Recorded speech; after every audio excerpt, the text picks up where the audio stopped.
కాంగ్రెస్లో అంతర్గత కుమ్ములాటలతో ఎవరో మీనాక్షి నటరాజన్కి రాకుండా మీరే పుల్లలు పెట్టారు అని. యా, గుడ్ మార్నింగ్ రిషి గారు, ఇద్దరు పెద్దలకు కూడా నమస్కారం. ఇప్పుడు మీనాక్షి నటరాజన్ గారి అంశం, దాన్ని రాద్ధాంతం చేయడానికి నాగ్పూర్ వర్సెస్ పూణే ఆ కొట్లాట చాలామందికి తెలియదు. బయట నుంచి ఏదో దాన్ని రాజకీయ కోణం నుంచే చూస్తున్నారు. కానీ సేవాగ్రామ్ అని గాంధీ గారి ఆశ్రమం ఉంటుంది మహారాష్ట్రలో.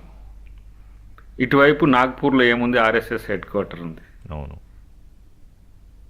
గాంధీ ఐడియాలజీని ప్రచారం చేయడం కొరకు గాంధీ మార్గంలో వెళ్తున్న ఒక రాజకీయ ద్రష్ట ఆమె. ఏదో కామన్గా మీరు ఎంపీగానో లేకపోతే ఇంకో తిరిగి మీరు చూస్తే మీనాక్షి నటరాజన్ గారిని కాంగ్రెస్ విచారధారను విశ్వవ్యాప్తం చేయడానికి ఆమె జై జగత్ అంటది.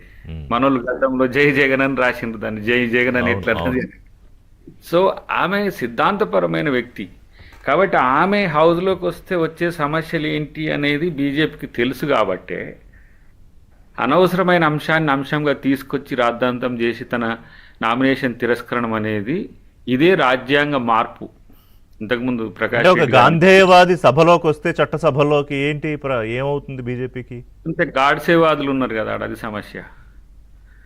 నేరుగా సభల్లోనే గాంధీని చంపిన గాడ్సేని పొగిడే వాళ్ళు ఉన్నారు కదా, అది సమస్య. ఇప్పుడు నేనేమంటున్నా అంటే రేవంత్ రెడ్డి గారు ఆ విషయాలు ప్రస్తావన ఎందుకు తెస్తున్నారు అని అంటే, మీరు రాజ్యాంగ మార్పు అన్నారు కదా, రాజ్యాంగాన్ని మార్చాల్సిన అవసరం ఏంది? రాజ్యాంగంలో ఉన్న అంశాలను పట్టించుకోకుండా వాళ్ళు ఇష్టం వచ్చినట్టు చేస్తే అయిపోయాయి. ఇప్పుడు ఓట్ చోరీ అయిపోయింది, సీట్ చోరీ అయింది.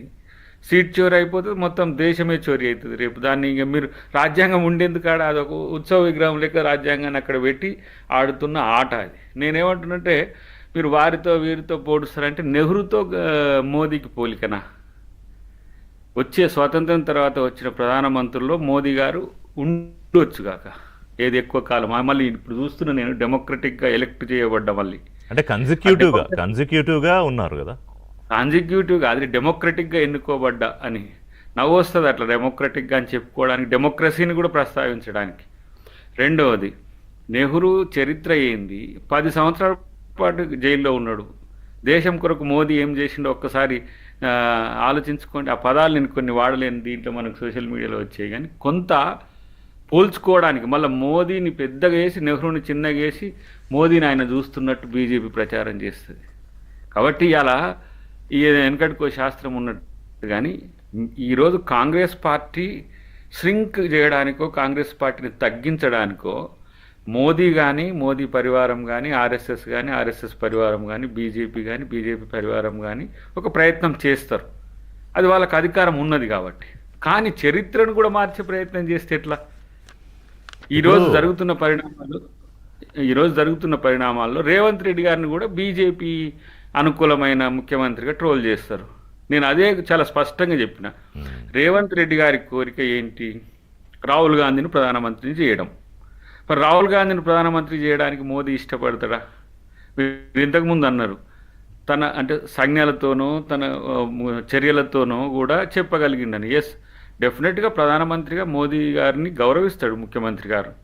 తను తనకంటే చిన్నవాడు అంటే ప్రధానమంత్రి ఇక్కడికి వచ్చినప్పుడు మాతో కలవండి అని చెప్పడం కానీ, లేకపోతే ఆయనే ముందు కౌగులించుకుని, నిన్న కూడా ఒక చర్చ జరిగింది ఏంటంటే ప్రధానమంత్రి ఇలా ముందుకు వచ్చి కూర్చుని మాట్లాడుతున్నారు, రేవంత్ రెడ్డి ఇలా సీట్లో వెనక్కి కూర్చుని మాట్లాడుకున్నారు అంటే ప్రధానమంత్రి ఆయన ఫిజికల్ జెస్చర్స్లో కూడా రేవంత్ రెడ్డి మీద ఒక ప్రత్యేకమైన అభిమానం ఏదో చూపిస్తున్నారని చర్చ జరుగుతోంది దేశవ్యాప్తంగా.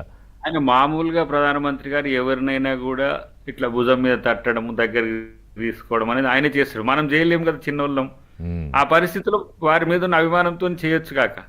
కానీ నేనేమనుకుంటా అంటే కాంగ్రెస్ పార్టీ ముఖ్యమంత్రి అయినా కూడా బీజేపీ పార్టీ ప్రధానమంత్రి గారికి నచ్చుతుంది అనేది బీజేపీ వాళ్ళకి నచ్చట్లే, అది సమస్య.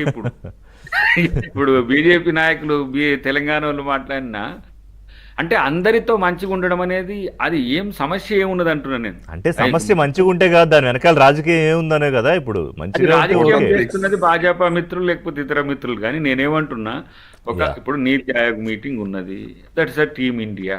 ఇప్పుడు విజయ్ కూడా వచ్చిండు. అసలు వైరుధ్యాలున్న పార్టీలన్నీ అక్కడికి వస్తాయి.